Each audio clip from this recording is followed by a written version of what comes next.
At sa mga gagraduate pa lang, nawa marinig din natin, Brent Hardy Asilom, batang may... Yeah. Yung iba, naririnig ko, batang may katamaran. Yeah. Batang may kalokohan. Ganon. Nilaloko nila yung awarding. So yan, ang church, kailangan niyang piliin yung disiplina without yung disgrace. Yung katotohanan without yung tyranny o yung oppressive power. Yung authority na walang pang-aabuso. Yan. Kasi ang correction na walang pag-ibig, nagiging cruelty siya. Yung pag-ibig na walang katotohanan, nagiging kompromiso siya. So sabi sa Ephesians 4:15, speaking the truth in love. Yan, speaking the truth in love. So ang church, hindi siya tinatawag na building sa scripture. Hindi siya tinatawag na institution. Hindi din siya primarily called an organization. Sa scripture, nagbibigay ito ng pangalan na mas intimate, costly, at mas revealing siya. Ang tawag sa kanya ay bride. Babaeng ikakasal. Yan. So, pag-isipan nating maigi yan. Kasi ang bride is not something you use. Ang bride is someone you love. Tama? Kasi syempre pakakasalan mo yan eh. That person is someone you love. So from the beginning, ang Diyos, lagi niyang sinasabi yung language ng relationship na ito. Sa Genesis, yung bride na form. Nag-start kina Adan at Eva. Sa Gospels, yung bridegroom dumating, which is si Jesus. Sa Revelation, ang wedding pine-prepare para sa para dun sa sa ikakasal, para dun sa bride. So hindi ito coincidence. Ito yung storyline ng ating kaligtasan, ng ating redemption. So nung sinulat ni Pablo ang Ephesians 5, hindi niya sinabi na Christ merely saved the church. Yun, yung parang basta niligtas niya lang ang church. Sinabi niya doon, Christ loved the church and gave himself for her. Sang verse nga yun? Christ loved the church and gave himself for her. Na ang ibig sabihin, yung cross is not just an act of rescue. Nakita na? It was an act of devotion. So yung nails, hindi siya driven by sin. It was held by love. Sakit nun. Na kahit nasasaktan ang Panginoong Jesus physically, sa kanyang isipan at sa kanyang damdamin, it was all worth it. Worth it itong sacrifice ko para kay Teki. Worth it itong mga pakong ito para kay Mickey. Yan. Worth it ito para kay Steph. Diba?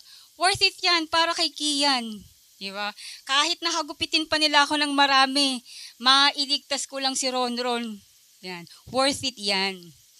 It was an act of devotion. So, kadalasan kasi nare-reduce natin ang salvation to forgiveness. Pero ang kasulatan, ine-expand niya ito into something deeper. Hindi ka lang basta pinatawad, kundi ikaw ay pinili. Hindi ka lang basta iniligtas o ni-rescue, kundi ikaw ay pinursue. Ayan. Hindi ka lang basta nilinis, kundi ikaw ay inihanda. Kasi ang bride, hindi siya randomly selected. Kayo ba, itong mga kalalakihan natin, can you randomly select your bride?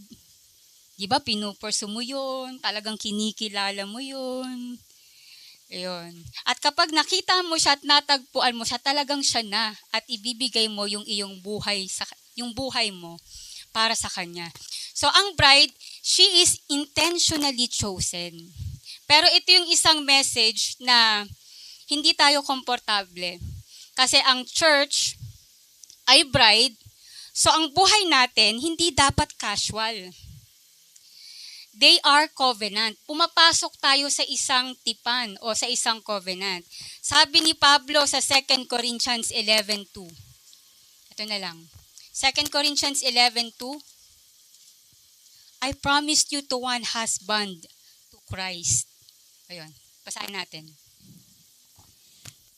Nag-aalala ako sa inyo tulad ng pag-aalala ng Diyos. Ang katulad ninyo ay isang malinis na dalagang ipinakipagtipan ko sa isang lalaki. Walang iba kundi si Kristo.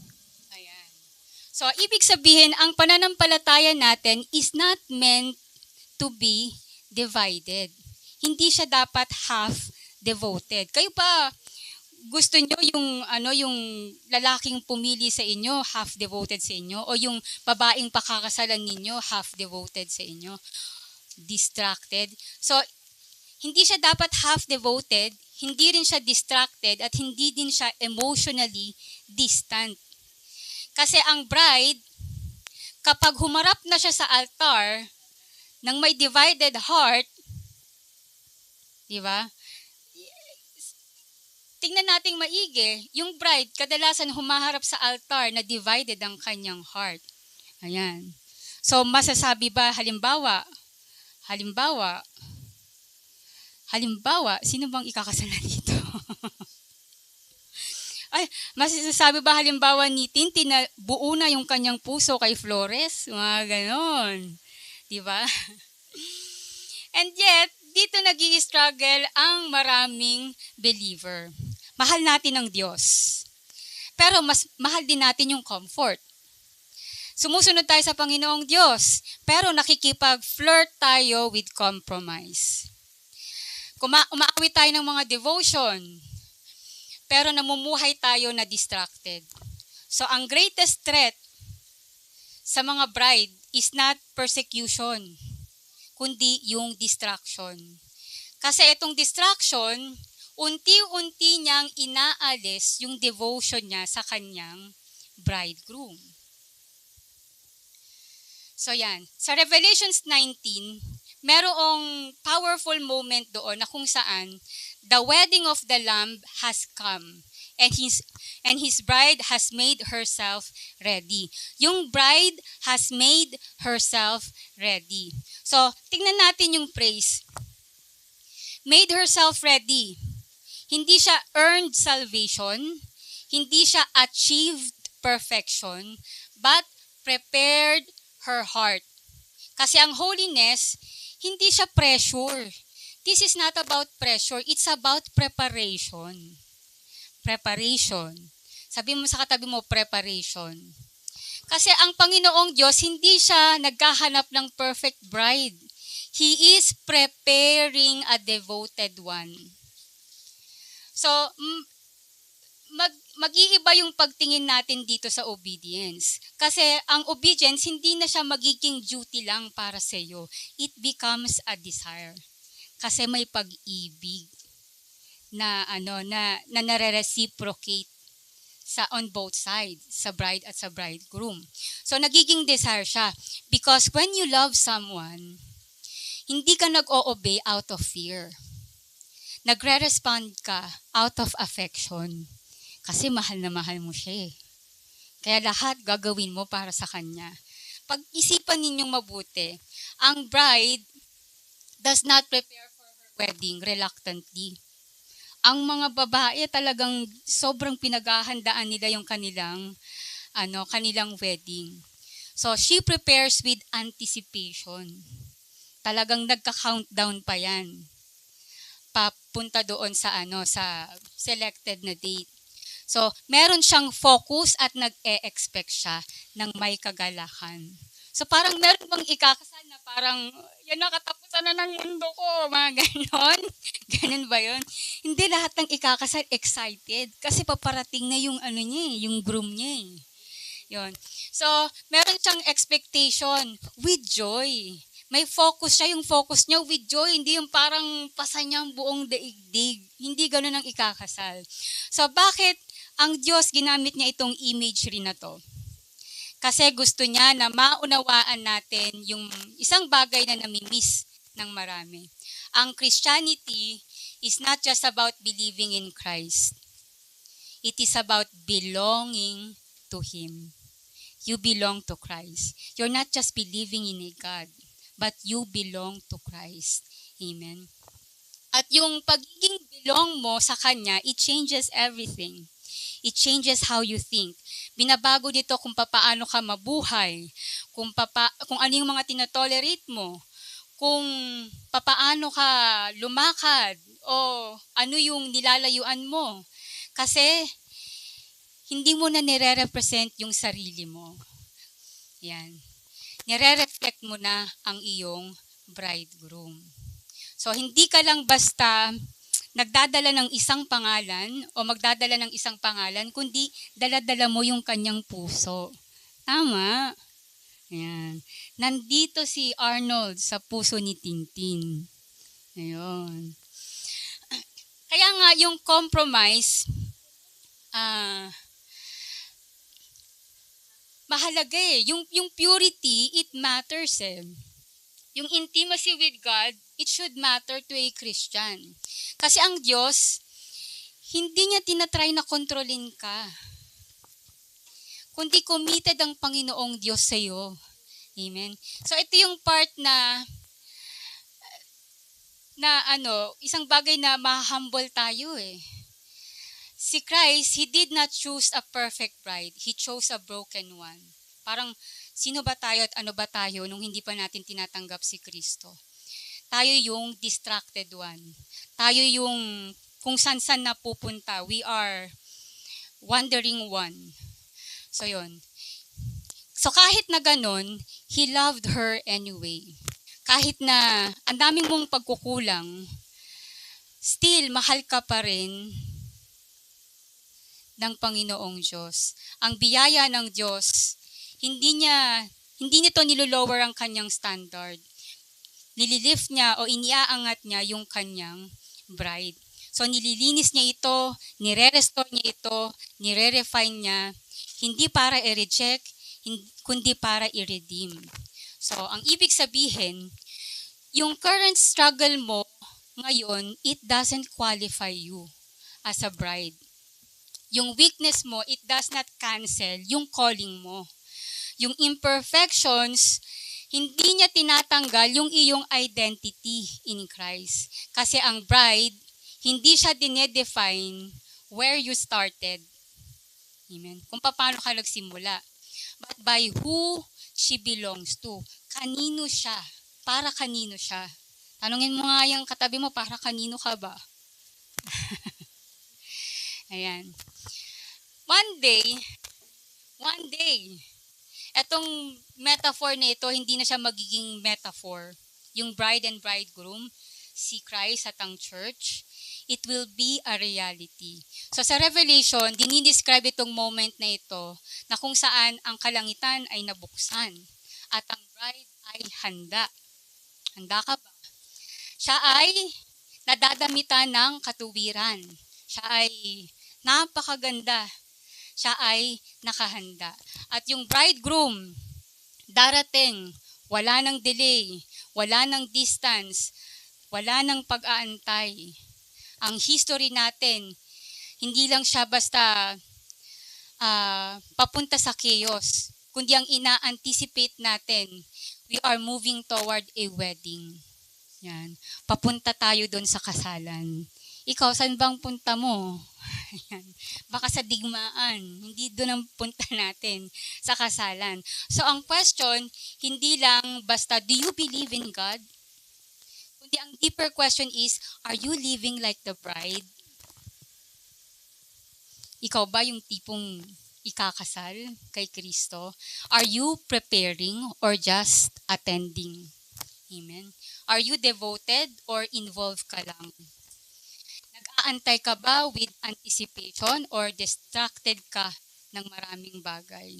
Kasi ang church, hindi lang siya gathering every Sunday. She is being prepared. The church is being prepared every day. Ang bridegroom, darating si Kristo. So ito yung question para sa atin. Ano yung isang bagay sa buhay mo na kailangang mag-shift From distraction to devotion. Yan. From the beginning, alam na ng Diyos kung sino yung Kanya. And hindi ka pa man ipinapanganak o hindi ka pa man nabubuo sa sinapupunan ng nanay mo, kilala ka na ng Diyos at tinawag ka na niya. So, yan. Ano yung isang bagay sa buhay mo? Pag-isipan natin to, kung tignan yung katabi mo. Ano yung isang bagay sa buhay mo na kailangang mag-shift, magbago? From distraction to devotion. Amen. Kasi pag-uusapan natin ngayon, yung calling at yung purpose mo. Amen. So yan. So pag-usapan natin, maraming mananampalataya, binabanggit nila itong salitang pagkatawag o yung calling at yung purpose na para bang pareha sila ng ibig sabihin. Pero closely related sila. Sa Bible, pinapakita nito na hindi sila exactly the same. So kung uunawain natin yung pagkakaiba, makakatulong ito para malinaw at confidently makapamuhay tayo sa plano ng Panginoong Diyos. So ang purpose, so ang layunin, ito yung rason bakit ka nag-e-exist.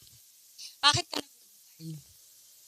Para matulog, bumangon, mag-aral, magtrabaho, kumita ng pera, yumaman, ma-in love, gumawa ng ganito, ganyan.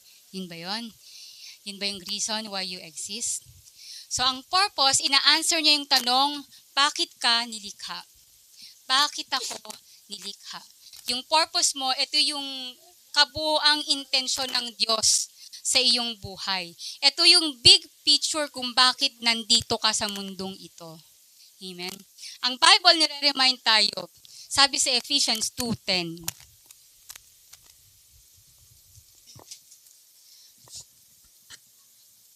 Kung ano tayo ngayon ay gawa ng Diyos, at sa pakikipag-isa natin kay Kristo Jesus, ay nilikha niya tayo para sa mabubuting gawa na inihanda niya noong una pa man upang gawin natin. Ayan. For we are His workmanship, created in Christ Jesus to do good works, which God prepared for us before that we should walk in them, beforehand that we should walk in them. Ephesians 2:10. So, bawat mananampalataya, sinishare itong common purpose na ito, to know God, to glorify God, para i-reflect yung character ni Kristo at i-advance yung kanyang kingdom. So sa sense na ito, ang lahat ng Kristiyano, they share the same ultimate purpose, to live for God and make Him known. Sabihin nga natin, ito yung ultimate purpose mo, to live for God and make Him known. Yan. So dun tayo papunta. Ang pagkatawag naman, ito yung assignment na binibigay ng Diyos sa iyo. Ito yung sinasagot ng pagkatawag. Ano yung specific na role na inassign sa iyo ng Diyos? Ano yung specific na role na inassign sa iyo ng Diyos? So yung pagkatawag o yung calling, ito yung particular way na ginagamit ng Diyos para i-accomplish yung kanyang purpose. Amen. For example, si Moses, tinawag siya para i-lead ang Israel. So from Egypt to the promised land. So si David, he was called to be a king. Si Pablo, tinawag siya para mag-preach sa mga Gentiles. Si Apollos, tinawag siya para magturo at depensahan ang kasulatan. Si Pablo, sinulat niya ito sa John 15:16. Sa John 15:16, Hindi kayo ang pumili sa akin.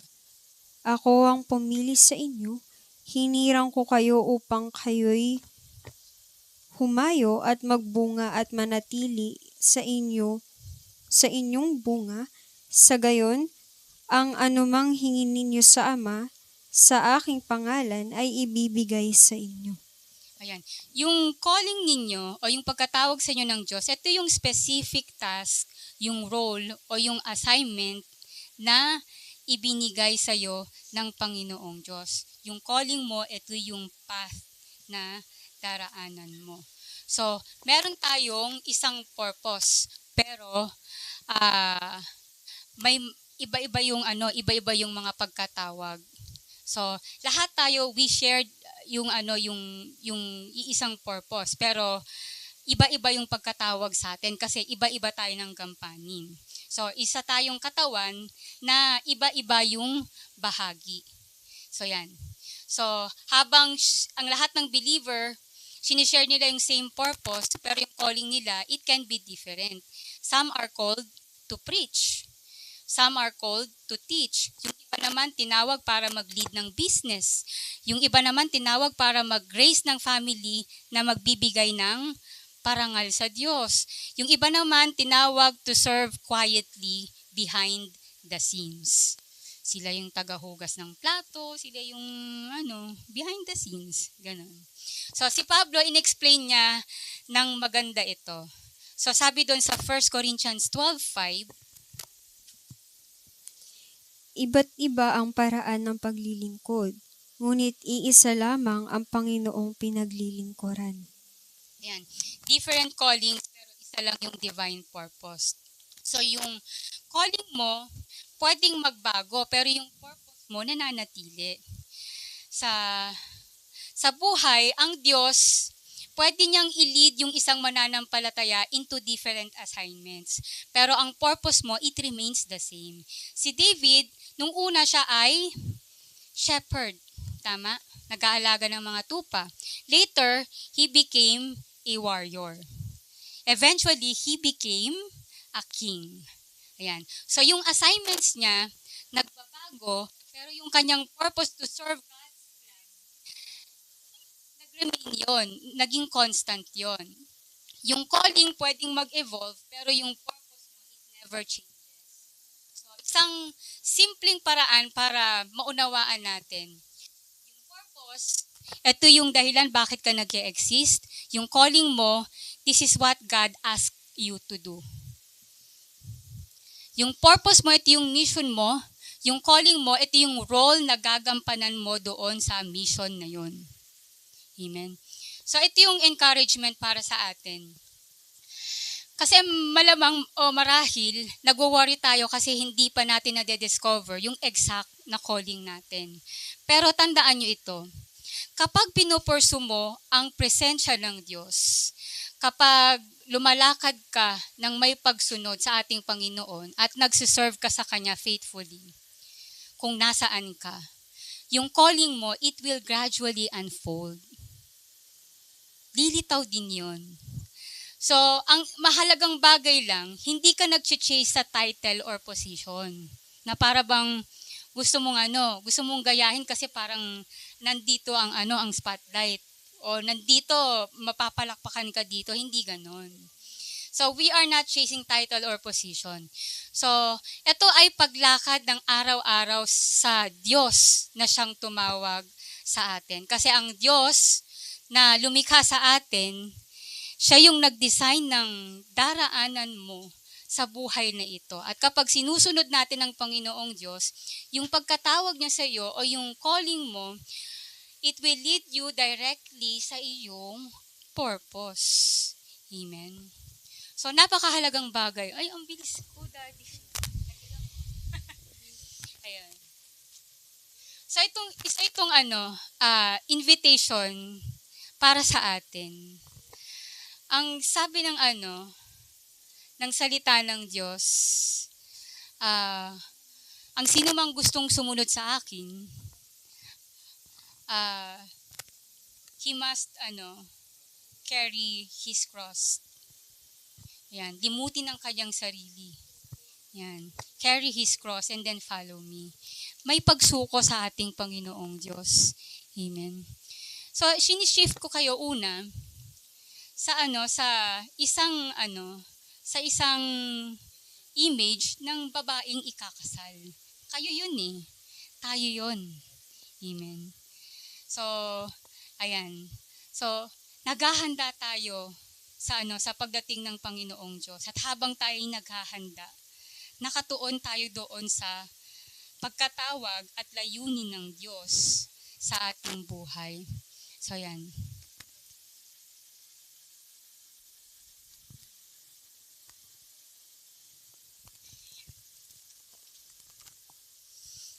So ini-invite ko ang bawat isa na maging faithful sa kanilang sa mga task or roles na ibinigay sa inyo kasi eventually mag-evolve yung inyong calling at i-elevate kayo ng Lord sa isang bagay na kung saan dapat ngayon naghahanda ka na. Kasi itong ngayon ay paghahanda ng Diyos, hindi lang para i-expose ka, kundi para i-elevate ka. Amen.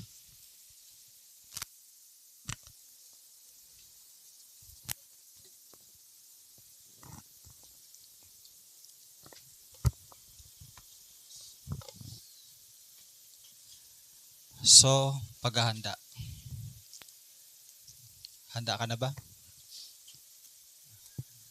Diba, kung maalala nyo, sabi ni Moses noon kay Levi, kasi si Levi diba pinili yung side ni God. Sabi ni Moses kay Levi, kunin yung itak, tapos patayin lahat ang hindi... Alam nyo ba yun? Alam nyo yun? Yung sa kwento sa Deuteronomy, yung hindi lahat pinili ang Diyos, pinagpapatay ni Levi. Kasi the reality sa truth dito sa pinapag-usapan natin, kapag hindi mo pinili ang Diyos, hindi ka pupunta sa langit eh. Kapag hindi ka nagbago, hindi ka rin pupunta sa langit. Okay? Sa Biblia, may tao talaga na kahit dalin mo siya sa Diyos, ayaw talaga niyang magbago. Yung taong hindi nagbabago, hindi yun kandidato sa langit. Basahin natin yung Kawikaan 29 verse 1. Medyo mabigat-bigat kasi what we are preparing is to enter into the dwelling place of the righteous. We are preparing to enter. Pero hindi pa ngayon sa mga susunod. Sinong papasok doon? Yung ligtas. Sinong hindi papasok? Pakibasa. Ang taong ayaw magbago ay hindi maliligtas. Ang hindi makinig ng payo ay mapapahamak. Ayun. Tingnan nyo, no? Straightforward masyado yung talata. Ang sabi, ang taong ayaw magbago, hindi maliligtas. The purpose of the church is to teach us the things of Christ. Yan ang reason kung bakit may simbahan, bakit i-encourage tayo dumalo, bakit meron tayong fellowship, bakit meron tayong mga gawain. Because we are trying to become, we are trying to become more as possible like Him. That's the goal. We are trying to become more like Him. At pag yun hindi nangyari, ibig sabihin kasi, hinahadlangan mo yung possibility na ikaw ay potentially baguhin ng Lord into the likeness and image of Christ. Alam nyo ba ang layunin ng Panginoon sa atin?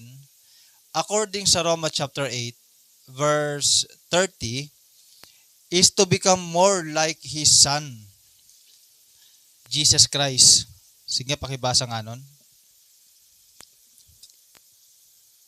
Ang mga pinili niya noon pang una ay kanyang tinawag, at ang mga tinawag ay kanya ring pinapawalang sala, at ang mga pinawawalang sala ay kanyang binabahaginan ng kanyang kaluwalhatian. Sa 29. Sapagkat sa mula't-mula pa'y alam na ng Diyos kung sino ang magiging kanya, at ang mga ito'y pinili niya upang maging katulad ng kanyang anak, Sa gayon, siya ang naging panganay sa lahat ng maraming magkakapatid. Ayun. So, malinaw ang layunin. Sabi ng talata, pinili niya tayo, okay? Pinili niya tayo at dinestin tayo ng Diyos to become more like Christ. To become like Christ. Kung anong ibig sabihin niyan is ganito. Yung kung sino si Kristo ay makita sa atin. Okay? Again, kung ano ang ibig sabihin ng maging kagaya ni Kristo is basically kung sino siya ay maging yun din tayo in character and in nature. Kaya nga, ang mga tagapagturo, halimbawa kung kami ay kinikilala yung tagapagturo, yan din yung talagang hinahabol namin na mangyari sa bawat isa sa atin. At doon yung aming batayan kung yung ating gawain ay nagtatagumpay or nag-fail. Okay? We are not after sa yung uhaw tayo na tayo ay dumami. Maganda yon, marami tayo, pero anong silbi ng marami kung sa kakaunti hindi naman tayo nagiging kamukha ni Kristo? Until now, kamukha pa rin tayo ng mundo. 'Di ba? Hindi ka naman siguro papayag kamukha mo yung katabi mo. Payag ka? Kamukha mo si Brent? Lugi ba? Payag ka kamukha mo si Brent? Wag na wag. Payag kayo, kamukha nyo si Ron? Ito, bilib na bilib sa kanyang sarili. No? Except the wrinkles. Well, at least hindi yung katabi natin o sino man nang dinedemand ng Diyos na maging kamukha natin, kundi si Christ. Pero hindi naman yung physical appearance. Okay? Ang tinutukoy na maging kamukha is yung kung sino siya ay maging ganun din tayo. So, practically, ganito yon. Si Kristo nagturo. Nung siya ay nabubuhay dito, nagturo siya at lahat ng kanyang mga tinuro, sinulat ng mga apostol. Okay? At yung sinulat ng mga apostol ay final at legitimate na turo ni Christ. At kung yon ay aaralin natin at kung yon ay pagsikapan natin na alam niyo yun, i-apply sa life natin, okay? May mangyayari, may pagbabago. Dahil ang layunin kung bakit ito sinulat, bakit ito sinulat is para ma-preserve yung knowledge for us to learn. Basahin mo nga yung Pilipos 4 verse 9. Yung Pilipos 4 verse 9. Ito ang inaasahan sa atin as a student of the Word. Isagawa ninyo ang lahat ng inyong natutunan, tinanggap, narinig at nakita sa akin. Sa gayon, sa inyo ang Diyos na nagbibigay ng kapayapaan. Ayun. Ganun pala ang dapat ginagawa natin. Lahat ng ating narinig, lahat ng ating nakita, okay? At lahat ng yung the way mamuhay, yung mga nagtuturo sa atin, kung talagang kinokopya nila ang Panginoon. Kasi dapat ganun. Supposedly, dapat ganun eh. Ang nagtuturo ng salita ng Diyos, dapat siya din mismo aktibong ini-imitate si Christ.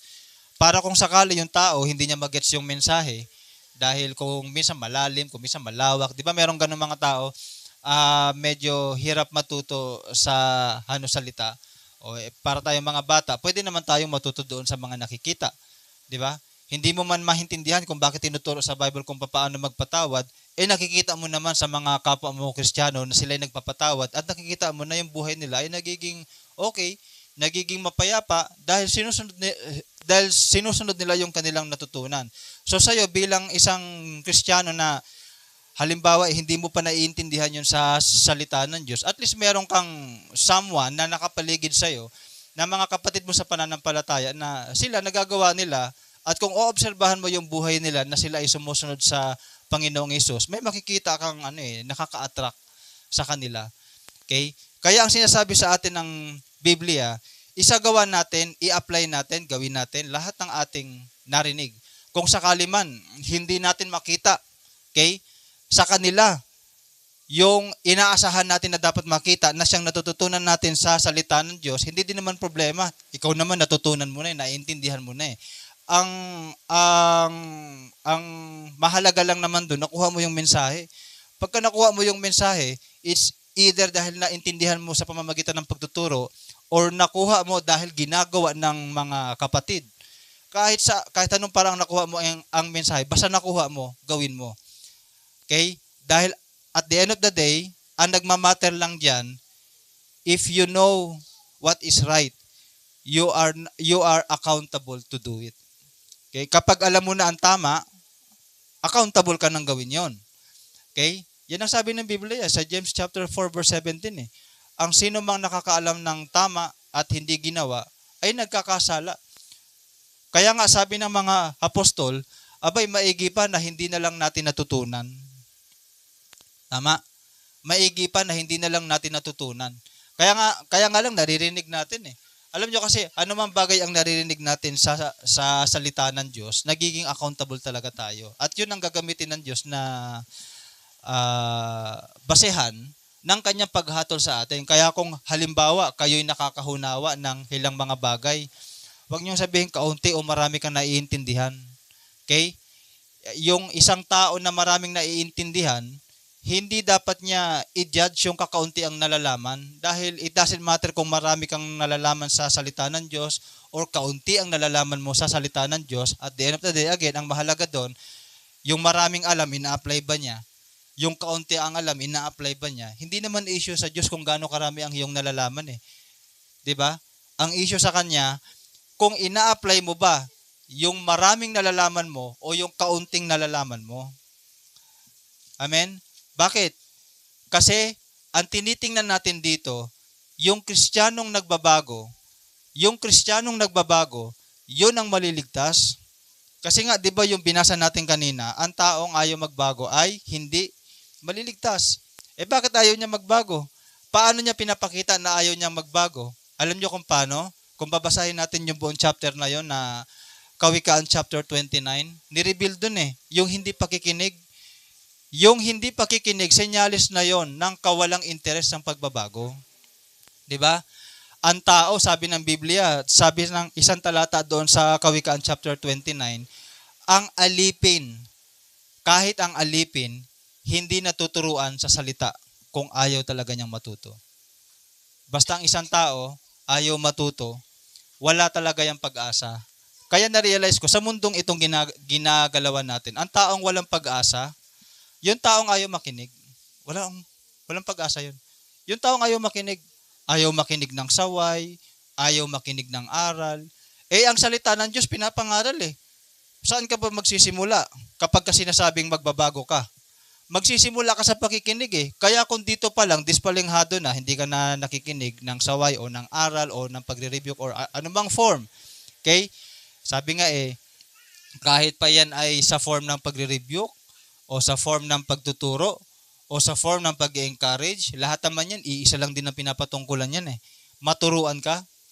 'Di ba? At the end of the day, pag narinig mo, nandun yung accountability, kailangan mong gawin. Dahil kapag hindi mo ginawa, mamamatay ka, harap ka sa Diyos, tatanungin ka ng Panginoon, ginawa mo ba yung natutunan mo? Okay? Yan yung accountability natin sa heaven. Haharap tayo isang araw sa Diyos. Okay? Pananagutan natin sa Diyos ang lahat ng ating ginagawa, lahat ng ating sinabi. Sabi ng Biblia, mananagot tayo sa Diyos sa lahat ng ating ginawa at sa lahat ng ating sinabi. Kaya kapag tayo hindi natin tinitingnan yung pangako ng Diyos dahil nahihirapan tayong intindihin or talagang intentional nating ayaw pakinggan yung sinasabi ng salita ng Diyos, chances are, hindi ka makakapasok sa kanyang, kung tawagin ng Biblia ay kaharian o rest, pahinga. Okay? Hindi makakapagpahinga yung kaluluwa mo. Hindi makakapagpahinga ang kaluluwa natin. Kung ano ang inihintay natin, 2 Peter chapter 3, verse 13. Sabi dito, subalit ayon sa pangako ng Diyos, naghihintay tayo ng bagong langit at ng bagong lupa na paghaharian ng katuwiran. Okay? Hinihintay natin yung tirahan natin. Okay? So, para malinaw sa atin once and for all, ano bang inaasahan natin bilang isang Kristiyano? What do you expect in this faith?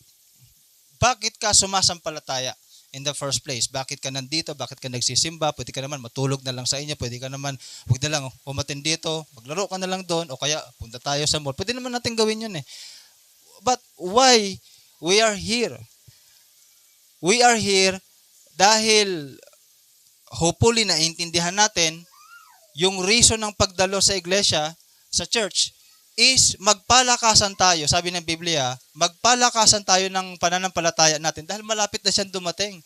We are trying to preserve yung truth na baka hindi natin na baka mawala yung excitement natin sa pagbabalik ng Panginoon.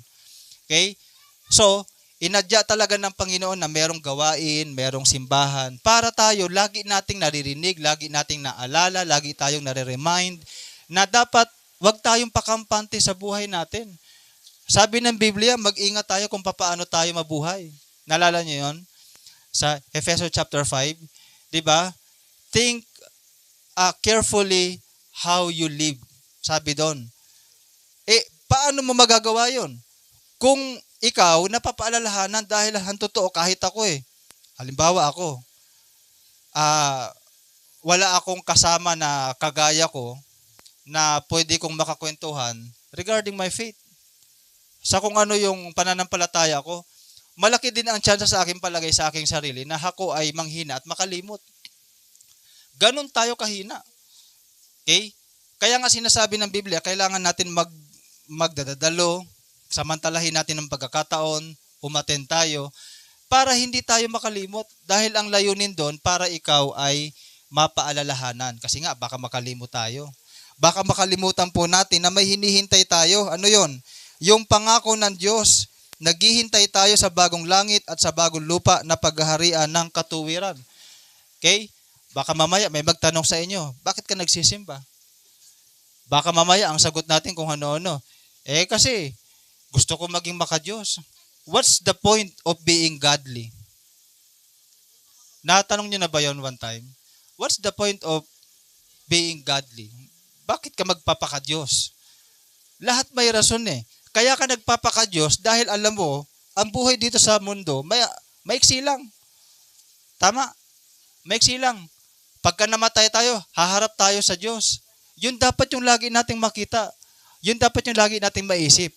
Para, anuman ang mangyari sa paligid natin, hindi tayo ganon nadi-discourage. Bakit? May hinihintay tayo, may hinaasahan tayo Tama?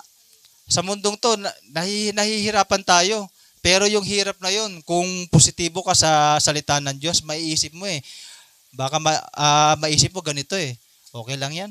Sabi nga ni Apostol Pablo sa 2 Corinthians chapter 4, alam nyo sabi niya ron, yung kaunting kahirapan na mararanasan natin dito sa lupa, hindi naman maihahambing sa mararanasan natin doon sa langit Okay? So, ang mga Kristiyano nung hunang panahon, kaya tanggap nila ang persecution, okay lang sa kanila, patayin sila, dahil hopeful sila doon sa pangako ng Diyos. So, same thing sa atin. Yun yung mensahe ng bride. Okay? Kaya tayo, church, isang babae, tulad tayo ng isang babae na malapit ang ikasal, at bago tayo ikasal, tayo ay nagpapaganda. At kung ano yung ibig sabihin ng pagpapakaganda, ay ikaw o tayo as a church ay gumagawa tayo ng mabubuting bagay na naaayon sa katuwiran ng Diyos. Ganon ang pagpapakaganda. Okay? Siyempre, ayaw naman natin na mapag-iwanan yung iba sa atin. Kaya nga tayo, kung minsan nagkakaroon tayo ng parang, alam mo yon, parang pakikialam. 'Di ba? Alam nyo, huwag yung kagalitan pag kami nangingialam sa inyo. Okay? Bakit? Kasi kung ayaw nyong may taong nangingialam sa buhay nyo, lumalabas soloista. Diba ganon? Lumalabas soloista ka. O kaya against ka sa sa kaisipan ng marami. Kasi ganon yung mga taong nagsosolo Anong sabi ng Biblia sa Kawikaan 18:1? Ang taong humihiwalay sa karamihan ay, ano nga ba sabi doon? Kawikaan 18 verse 1. Natatandaan niyo 'yon? Yung taong nag-isolate hindi. Piso lang yung bangos ng undoy eh. Okay. 18:1. Ang taong makasarili ay humihiwalay sa karamihan at salungat sa lahat ng tamang isipan. Yun pala eh. Ang taong nagpapakasarili sa kanyang sarili, actually maraming bagay yan eh. Una, salungat siya sa tamang kaisipan. Humihiwalay siya kasi hindi siya agree dun sa tama. Okay? O kaya, ang paraan na lang para hindi mapakialaman ng buhay niya, practically, anong gagawin niya? Hihiwalay sa karamihan. Kasi kapag nasama ka sa tao o sa grupo ng mga tao na ayaw mo naman paniwalaan yung paniniwala nila, ano mangyayari sa'yo? 'Di ba? Out of place ka. May ilang ka. Hindi mo naman paniniwala yung paniniwala nila. So normally, alis ka. Tama? O pero sa dami ba naman ng hindi mo tatanggaping paniniwala? Yung paniniwala tungkol sa pangako ng Diyos, paniniwala tungkol sa Diyos. 'Di ba? So dapat matalino tayo sa ating panahon. Okay? Alam nyo, gaya ng naituro kanina, kahit na niligtas tayo ng Panginoon, it doesn't follow na 100% ka ng ligtas. Ligtas ka. Yung kaligtasan na yun, assurance sa heaven. But still, the Bible says, work out your own salvation. Dahil kung di mo gagawin yon, mawawala yung kaligtasan mo. Okay? Kaya ganyan tayo kung tayo maghihigpit, hinihigpitan talaga natin yung ating mga kasama o yung ating sarili na sapat na higpit na sana makita natin na kailangan talaga natin dito disiplina. Kailangan natin discipline, kailangan natin na may pakialam tayo sa isa't isa. Okay? Para tayo talaga makatiyak tayo, walang mawawala sa atin. 'Di ba? Yan nga pangarap natin, walang mawala sa atin eh. Sana walang mawala. Kahit malayo kayo sa church na ito, halimbawa kasi nag-asawa kayo ng Nigerian, napunta kayo doon sa anong bansa ang Nigerian? Nigeria. Tama ba sinasabi ko? Halimbawa talagang gustong-gusto mo yung mga black people, di nag-asawa ka ngayon. Di gusto niya, doon ka sa kanila. Diba? Di mawawala ka dito, diba? My point is, di na bali malayo ka sa GTF, pero sana, wag kang lumayo kay Lord. Diba? Oo. O kaya gusto nyo, tayo kayong GTF doon sa Nigeria. Sino ba rito gusto? Hindi, meron sa atin mga ibang bansa eh. Di ba ngayon pa lang, pinagpe-pray na natin na wag matuloy. Hindi, joke lang. Pinagpe-pray na natin sila na, siyempre Lord, kung anong kalooban mo sa kanila. Pero request namin, dito lang sila. Pero yan, mga ibang bansa yan. Ewan ko dyan. Ha? Sino pa ba?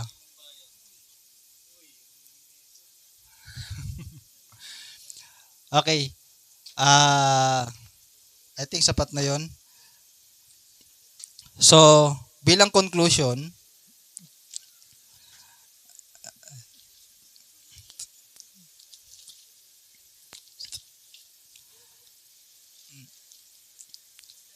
ayan, bilang conclusion, sabi ng Biblia, ingatan natin kung papaano tayo namumuhay.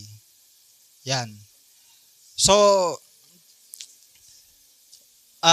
lagi nating babantayan yung lifestyle natin. Kahit nagtatrabaho ka, maraming toxic sa paligid. What I mean is, may kasalanan dyan, tapos may impluensya. Huwag ka lang pa-impluensya. Ganon. Ngayon, advice ko kung halimbawa kayo ay nahihirapan sa mundo.